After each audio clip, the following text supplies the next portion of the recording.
Hello everybody, Shafiq here, Shafiq Empowerment Coaching. I hope you're doing well. My name is Shafiq Lasanti. As I always say, I'm a coach, an author and a speaker. I'm the author of this book, There's No Shame. Grab yourself a copy from www.shafiqempowermentcoaching.co.uk, or of course you can visit Amazon and get it on Audible, Kindle, downloadable, or whatever media you'd like to.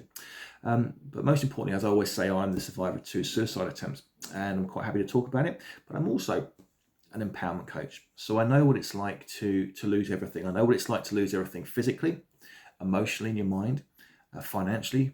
I only had 36p to my name. We were in arrears with the mortgage. We were 14 days away from repossession. We were visiting food banks, the whole lot. You know the story, it's in there. And I'm quite happy to talk about it because it's an inspirational story. And it's a story that hopefully that will give people hope, men and women, young and old, that whatever life throws at you, you can and you will overcome it. And one of the biggest stumbling blocks for many, many people is how we don't allow ourselves to accept words and accept them for what they are, just a word. A lot of us will be told something in our lives. A lot of us will at times be hurled insults. A lot of us will be spoken about in the wrong way, but we won't let go. We will do our utmost to try and justify. We will do our utmost to go, but that's not true. But how can they say that? But you know that's not true. And I just want to have my say. And you start to relive it over again. And you start that emotion to really consume you. And all of a sudden, that one word has become an emotional attachment and become this roller coaster of emotions, and you don't let go. And for me personally, it's all in the book, as I always say. I spent about 18 months trying to right the wrongs of my old career and what was said about me in my old career. And every time I was righting those wrongs, I was reliving the pain. I was reliving my last suicide attempt. I was reliving why I did what I did for that last time. And I wasn't able to let go. And all that was doing was basically disempowering me, as it were.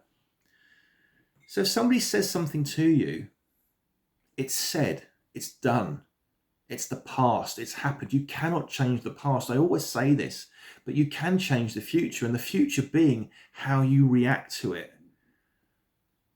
If you choose to put such emotion and such energy into righting the wrongs of the past by reliving the past over again, all that's doing is disempowering your future.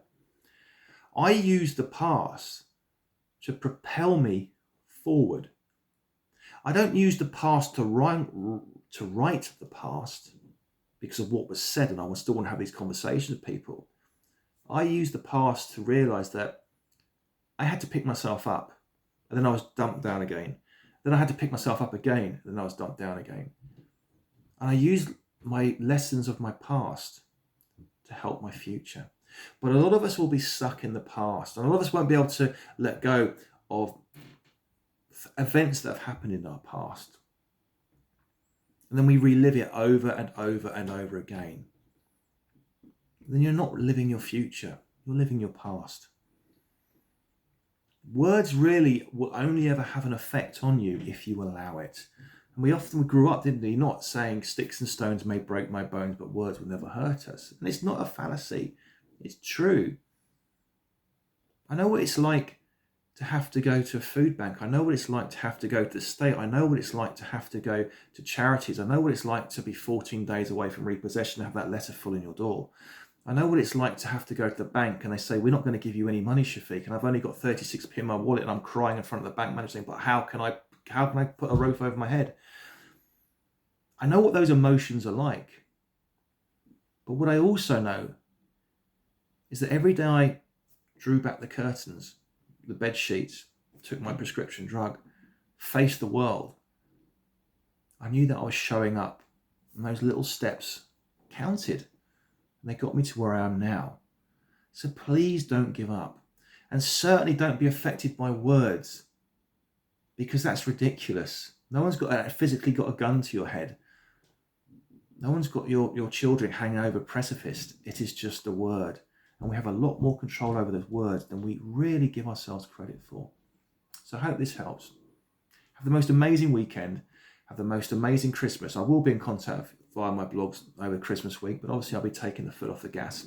And if you want any sessions or one-to-one sessions or worrying about people that you might know, loved ones, and feel free to reach out to me. Hit me up with a DM or go to www.shafiqempowermentcoaching.co.uk and go to the contact or message me section. Have the most amazing day, have the most amazing weekend, and an early Christmas message. Have a great Christmas and look forward to catching up with you soon. Grab yourself a copy of There's No Shame via www.shafiqempowermentcoaching.co.uk. Have a great day. Cheers. Bye.